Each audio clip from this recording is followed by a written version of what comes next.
Welcome to NAACP Talks. Thank you for joining us. I am Dr. Satia Austin, and I bring you greetings on behalf of the North San Diego County NAACP. And your host for this segment is Miss Ariana Bernard. Ari? Thank you, Dr. Austin. My name is Ariana Bernard, and it is great to be here and have this conversation. Joining us today is Mr. Rob Howard, who is a former North San Diego County NAACP branch president, Navy veteran, former licensed nuclear operator, former labor leader as a commercial nuclear operator, currently managing key accounts and programs for a local community choice aggregator, Oceanside Police and Fire Commission, former Measure X committee member, Rise Church board chair, husband, father, and alpha. And Miss Ann Crosbie. Ann Crosbie is an education advocate who serves as a K-12 trustee, a community college trustee in the Bay Area before moving back to her North San Diego County home where she grew up. Ann currently serves as a MiraCosta Community College trustee, mother of 4, wife, and friend. Thank you, Ann. Thank you. For those listening, Proposition 50 is an important measure that could change the way our state draws its congressional districts. And we're happy to help you understand what it means for representation, equality, and democracy. Thank you, Rob and Ann. Rob, there's a lot of confusion out there. Can you clear up some of the common myths and misconceptions people are having about Proposition 50? Sure. I took the time to actually make sure I write this down to make sure we get this right because people are very much confused. First of all, the first piece is what would Proposition 50 do? Couple of things. One, remember, Proposition 50, what's going to happen is it's a legislative constitutional amendment. So we'll be amending the California Constitution. And it's on the November ballot. However, in California, while November 4th is the official special election date, ballots go out 30 days prior. So people need to be aware that they're going to get a mail-in ballot early. So we have a constitutional amendment. There's only one thing on that ballot. And so if it's approved, a couple of things will happen. It'll allow the new congressional district maps that were drawn by the state legislature. It will allow them to go into effect and used through 2030. And most people don't realize every census, then we have the new legislative and congressional and all our district maps are redrawn. And how often is the census? Every 10 years. Okay. Good question. But what's happening now is because of what I personally think are negative acts in other states, what they're doing is in order to change the outcomes of the 2026 congressional elections, they are actually redistricting mid-term is what we call it when we start talking about a 10-year between those census. In California, we have an independent redistricting commission who has been drawing our congressional maps. 5 Democrats, 5 Republicans, and 4 individuals that are unaffiliated with either party. And so what's going to happen if a simple yes means you will allow those maps drawn by the state legislature just for the congressional districts. When I say congressional districts, I am only talking about the individuals that represent our state of California. They represent the state of California in Congress, not your school board, not your city council, not your board of supervisors. None of the other districts will be affected. So, and I can go on and on, but I'm going to stop there so we can get more into exactly what's going on. But that's what Prop 50 is doing. And you said something about the ballots going out. Can you give us those dates of the ballots when they drop to your mail and when you have to return it by? You have to have them postmarked, and I'd like you to spot check me on the ballot situation, but they have to be postmarked by election day, November 4th. And so what I recommend to people is fill out your ballot. You have a mail-in ballot. Everyone gets one. Fill it out, seal it, sign it. Remember, your signature needs to be the signature that you have registered with the registrar of voters. I know some people change their signature, or their signature is based on how they feel on that day. But you need to mark the bubble, put the ballot in the envelope, seal it, sign it, and date it. There are other rules if you need support, like sometimes people have people who help them with their ballot and things like that. But it's real simple. Fill it out, sign it, date it, seal it, and drop it off at a post office or one of the vote collection centers. And if you forget all the way up to Election Day, just drive by the election center and say, I want to drop off my ballot, and give it to them. So I really appreciate that you made this, check me on this. One of the things I think is really important for people to understand is they've actually, before this election, they have changed how we're processing mail. So normally you drop a ballot off at your post office and it gets canceled at the same day at that same location. But for some reason, they have moved that canceling to your main distribution centers, which could take a day for it to get there. Okay. So if you're dropping it in the mail, drop it on the 2nd, drop it on the 3rd. Don't wait till the 4th. If it's the 4th, take it to your polling place. Take it to a drop box that is not the post office, because those will be processed and marked as being on time. But if you drop it in the post on the day of the election, it could be dropped late. The other thing I would say, as far as your signature, look at your driver's license, because that's what they're going to be checking it against. There it is. There it is. Now, Ann, for you, how does this position impact the daily lives, rights, and responsibilities of people across California? I think, if anything, what we have seen in the last 10 months has given us the idea that we cannot just count on what's going on in California and where we are as Californians, but what's happening across the nation really impacts us. So if they're gerrymandering in Texas or in Kentucky, that will impact us, because it will mean that representation will be taken away, especially in communities of color. They're taking away representation, which means that the balance will be taken away. So if, say, Missouri is making it, deleting voters from their voter rolls so that they can make sure that things turn out the way they want it to, that will impact California, because it disenfranchises our voters as well as those in those states. So it's really important for us, and this is what we're trying to do with Prop 50. What CNN reported is that there are 12 seats currently that could be flipped. So with Prop 50, we may flip 5 back, so it will start to claw back some of that disenfranchisement. So what we are doing in California matters. It's why you've seen people like Barack Obama and others come on TV where they don't normally speak up about what's going on in California and speak how important Prop 50 is. Wow. Thank you, Ann. Rob, from a historical perspective, you being a former North San Diego County NAACP president, we've been through many battles for voting rights before. How do these moments and Proposition 50 compare to those past struggles? Well, I think the one thing I would point to is for people to recognize, oftentimes when you're in the middle of a battle, it doesn't seem like it's anything different. Right. But the reality is, it's not every day that they change the rules in the middle of the game. And that's really what's been happening, and why actually I'm proud to be from California, and the fact that California said the expectation is people who are doing the right thing for the right reasons won't shift the way they operate when things have changed. In the past, the NAACP has said, we don't just want voting rights. We actually want representation.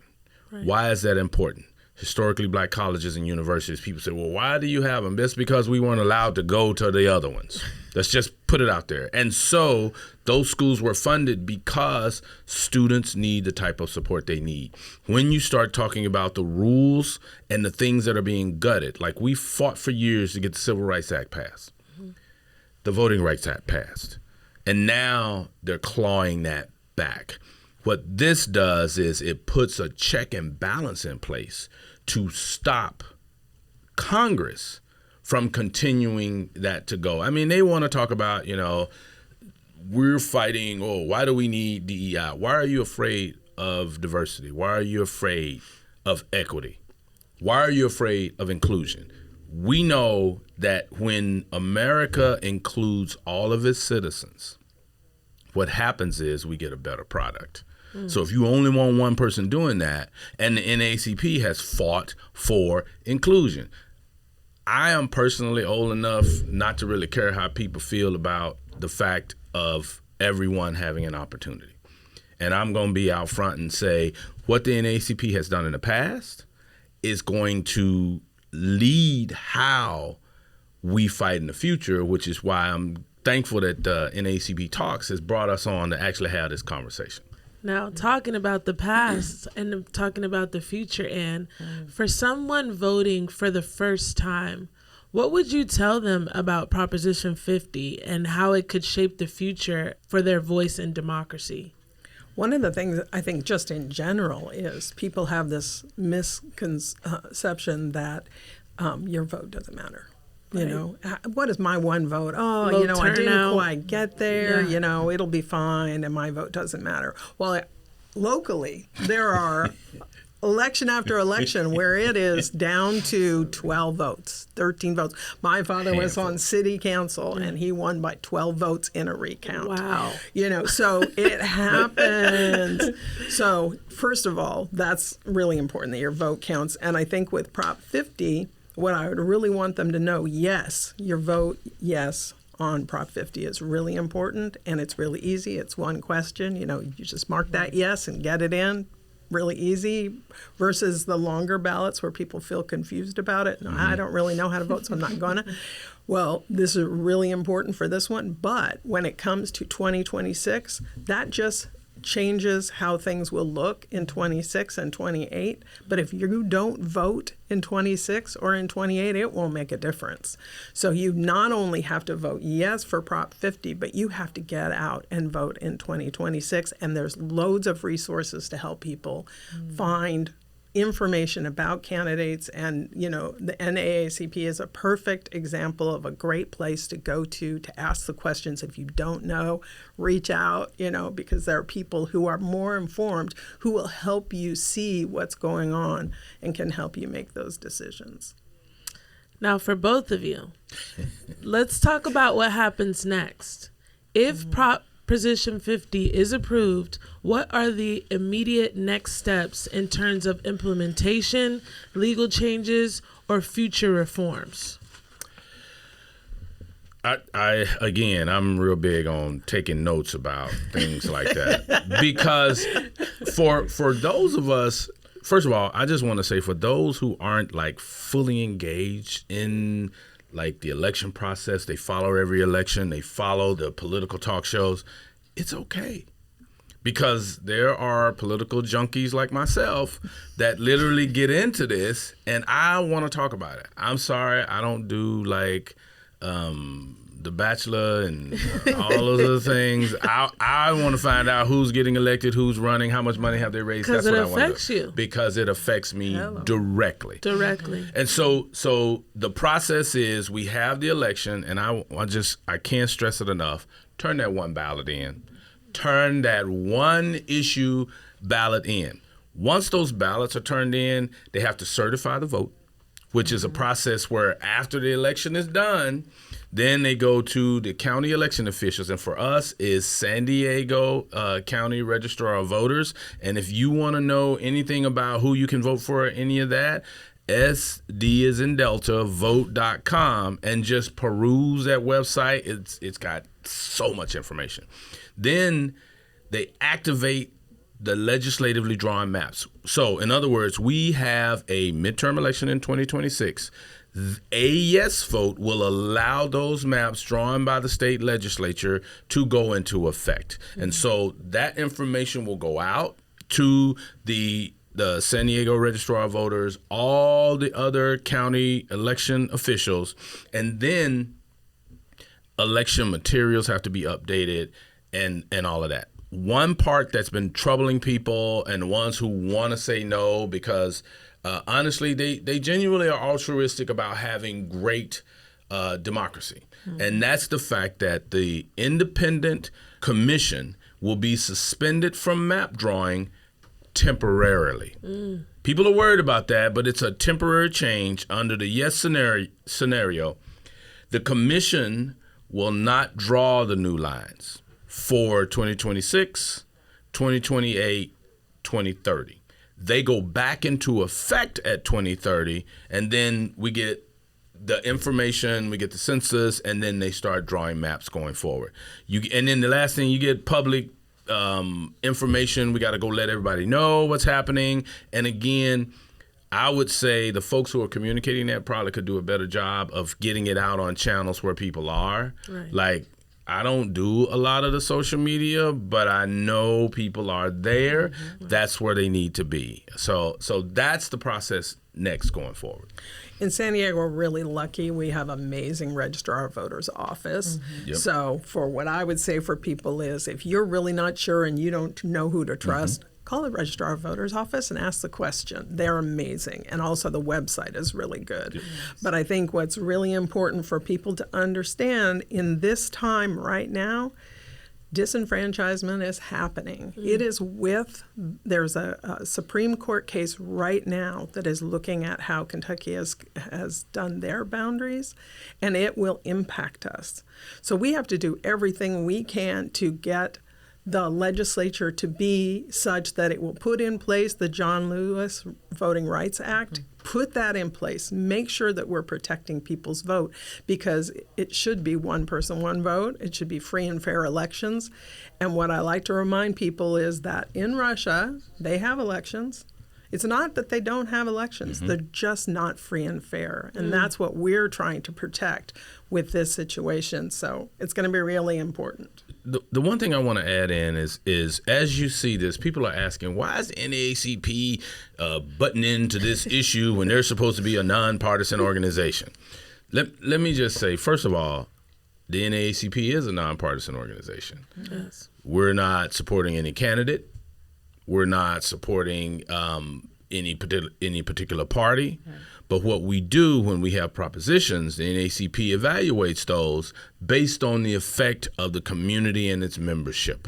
And so when we look at Prop 50, the dilution of representation, the effect on communities of color, the effect on the loss of funding, how it has a long-term effect, because once you tear all those things away, the difficulty in clawing them back. Yeah. You disenfranchise voters, you disenfranchise communities, and in turn you are basically crippling the country of some of its best assets. So that's why the NAACP is supporting Prop 50. And so I just want people to know that before you just say, okay, I want my independent redistricting commission, I want it too. Same. I voted for it. I fully supported it. As a matter of fact, again, I was actually watching those redistricting hearings. And the reason for that is because that is really important to me, because I understand how communities can change. So if you really want to get them back, support Prop 50. Because if you look at those ads, the people who are funding, you know the story, follow the money. Yes. Follow the money. Who wouldn't, though? The people who are funding the No on Prop 50 campaign, I don't hear them talking about what happened in Texas. I don't hear them talking about what they're looking at in Ohio. Right. I don't hear anything about that, but they want you to just be nice and sit down and be quiet and don't say anything. And the reality is we have to stand. Yes. If you don't stand for something, you'll fall for anything. That's and right. So that's why, as a nonpartisan organization, we are pushing to make sure we have a fighting chance when it comes to our congressional delegation. Well, I think if you look at, so we're talking about follow the money. So there's about 150 donors to the no on Prop 50. Wow. There's 80,000 plus for the yes. And those are small donors. Those are you and me and all just saying, you know what, this is really important to make sure that we don't end up disenfranchised. And now, unprecedented times, we have to do it now. Otherwise, we may not have the opportunity going forward. Exactly. And the part that really frustrates me about all of it is this belief that we want you to take the high road. Right. I grew up in the hood. So we can be down in the mud, We undermining you, look. undermining the foundation when you're not looking. And the other part that frustrates me too is people are doing this under the guise of faith and religion. Right. And the one thing my father always told me, he said, if I'm gonna ask you to do something that is faith related, go to that manual that I'm taking this out of and read it for yourself. Right. My father was a minister, was bishop of a series of churches, and he would flat out tell you, don't believe a word I say. I want you to take what I say and go read it for yourself. Because I can make a mistake. I'm human. Right. But go read it for yourself. And how we're treating our communities, they're doubling down on it. The cruelty. Don't tell me what somebody else said from a biblical perspective when you are professing to be Christian, but you can't tell me what Christ said. And if you're not doing what Christ told you to do, and this stuff that's going on, I ask people because I believe we should engage people. And we teach this to our kids. Yes. You should not be afraid to talk to anybody about anything if you have dignity and respect for the person you're talking to. I don't care. They can come in with all the things you hate, but love on them by respecting them and listening to them. Absolutely. And you know your stuff, but always be willing to listen. And I just want to point out, this is all during a government shutdown. Oh, of course. As a federal worker, it's really hitting home because I'm going to work every day and I'm not receiving a paycheck. So this is all during a government shutdown, which is even more of a why we should vote yes. And the stress. On the families. Yes. On the families. Well, and don't tell me you care about our election system and at the same time, in I think it was Arizona last election cycle, they were closing polling places and then moving them. So it would be like us going to Los Angeles to vote, which is crazy. You know, people wouldn't do it. They'd be like, I can't take time off work. I can't do that. And it just happens to be those impacted communities that the polling place was closed. You can't tell me you care about these people and then make it impossible for them to vote. Which is exactly why in California, everyone gets a ballot. Get that ballot and get it turned in. I don't have to deal with all of that. Right. It is we want to make it easier for people to vote. But they're trying to take that away. I know they're That's trying to take it away. I which wonder is, why. Yes, right. Exactly. So let's keep doing it. Let's keep Watch using what they it. do, not what Not they what say. they say. Yes. Right. No, I think it's great, and I want to commend the NAACP, the local NAACP branch for NAACP Talks. I think we have so many great people in our community that you can bring on and talk about issues, not just the issues around electoral situation, but again, our education system. Our health. I was going to say healthcare is next, but on the education piece, and as a board member, a trustee for one of our local community colleges, can give us the straight skinny about the great things that they're doing in our community at MiraCosta, for example, and we have other colleges. Our healthcare system, believe it or not, in North County, just along the 78 corridor, we have 3 hospitals. Now imagine you have these hospitals and all of the healthcare surrounding that. And you know why it's doing so well up here? Because North County actually has a lot of people who have insurance. Right. They can afford healthcare. And so I just think for people to know how to better take care of themselves, because I know as I get older, it's rough out there.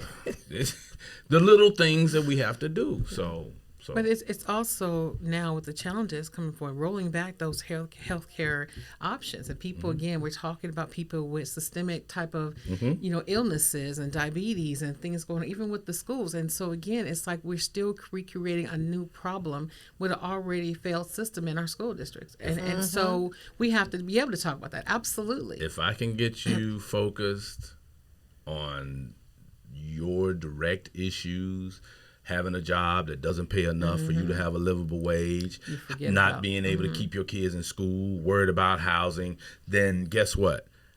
You're not focused on me fleecing everything else. That's and right. so, Robbing you blind. Yes. Let me rob you blind while you focused on these other Isn't little that called the things. shock doctrine? Look, let me tell you something. I think, like I said, you base a lot of your view on life through your life experience and the things you've seen. And what I will tell you is that I'm thankful for the rough parts because it taught me a lot about how to really acknowledge, accept, and grow in the good parts. Right. So, Right. I think that this is a really good reason to have in NAACP Talks because people are working 2 and 3 jobs. yes. Right. They're feeling guilty about not knowing everything. Well, of course you don't. How are you you have time? when you have time? Right. You And know, then right? now You- families have now moved together. Yep. Parents move back in with kids, vice versa, 2 generational of my house. children have moved out of California Right. You because can't afford it. They can find better living wage somewhere else, which is not right. Right. And when my mother was ill, she had her caregiver was coming from Chula Vista every day because that's where and you think it doesn't impact education to have teachers coming from a distance. They're not staying after school to do homework No, club I and have all to get those home. things. I gotta fight traffic. That's I gotta right. I get have my own child to get home to Right. because they Right. also don't have after school programs. And you know what's so crazy about that? Think about the whole travel and distance thing. Some folks fight mass transit. right. Yes. Yet they will begin the conversation if we talk about police and fire living close. But to be honest with you, if I get a water main break, I want the person working for the water department to be right around the corner. Right. That's right. I want teachers to live in housing close to the school, Exactly. especially when I'm going to ask them to stay later to help my child because, see, I know mine. They're going to need a little extra time. But think about the coaches. Yes. Who are with those students after school and before school. Right. The band director and the band support before school, after school. It has to make sense. Early child care. Look. What we Yes. pay for early child care is Yes. ridiculous, and people Ridiculous. have to be working several jobs, so they have to have their children. My daughter was working in early child care. These are 6-week-old babies that are Yes. coming and being left with child care because that parent has to go work. Has to work. Right. Right. I mean, And think then in about that. some situations, it's the mom's or the spouse stays home because they can't afford. They can't Childcare. afford childcare. Yeah, but Right. you need a 2-income home to be To be able to do that. Which means that you have one spouse working several jobs, Right. never seeing their child, so Right. that other spouse can be home alone with that child all the time. And It's then not they want right. to talk about what the kids are doing because nobody's watching it. Well, Yeah. how about we get some affordability things? Right. Because housing, Housing. the unhoused, Oh, that's a whole nother situation. we should. See, we have That's all the kinds next of topics. That's the NAACP next one. Talks. That's it. We have the so much to talk about. Yeah. Get the wonky people who do have time to look up all those details. Well, no, I mean, that's something, again, one of the beautiful things I like about NAACP, and I think that all of us have a choice to be a part of something. I think because we carry every facet of living, from we dealt with the human trafficking, we dealt with the score of the schools, we're doing the health piece, we've been doing the job fair. And usually our Juneteenth every year that we've been doing it, since I've been a part of it, we've been making sure we have some type of health fair, some type of job school, and whatever. And so we need more resources in the community to talk about these things and be a resource for them, not to just talk about it, to make Yep. sure, say, this is what we're offering. And so I like the fact that we get to do that. Some organizations just deal with one thing, right? We're dealing with all of them. And we definitely need more people to get involved and make sure that we're able to address those things because it's not just a one-sided thing, information. And we don't mind having people come in to have different opinions. Let's bring those opinions together. Let's see how we Let's work this talk. out. Let's talk. Exactly. Let's Have a commune. conversation Let's with that. fellowship. Yeah, that's And all. I think we also, lastly, Community. I think I want to make sure, I want to let people off the hook. some people say, well, I don't have time to do all that. Just get a membership. Yes. Go to $30 a year. NSDCNAACP.org, get a membership, and then go at your pace. Yes. Do what you can do. Pick one committee and say, you know what? I don't have a lot of time to do anything, because we fully recognize that a lot of people are busy and don't have time. Yeah. However, you can stay informed about it. You know, the one thing I wish we had enough people to be able to do, I would love to have each one of our North County cities to have someone who is a political nerd that wants to go to boards and commission meetings or city council meetings and just write up what you heard. Right. Yes. And just email that into the chapter leadership so that you can keep, because you Stay can't be informed. everywhere. Stay informed, all because in one place. there is a lot going on in the community as a whole, but in particular, the cities that are covered by the North San Diego County branch. And so just having, if you did nothing else but go to the council meeting, and here's the trick, most of them, you can watch them online. So you can be at home, cooking dinner, taking care of the kids, and listening to the meeting. And if something is like, okay, we need to know about this. The other thing is having good penmanship. We're going to involve ourselves with the postcard writing. And so we want to just come out just for a minute and write notes to our membership to say, this is why I'm involved in this. So definitely that. So it doesn't take much time. We might give you a slice of pizza. I'm just, so again, those things, like you said, doesn't take a lot. Be a member and be involved and be able to just, or stick a sign in your yard or something having to do with something simple.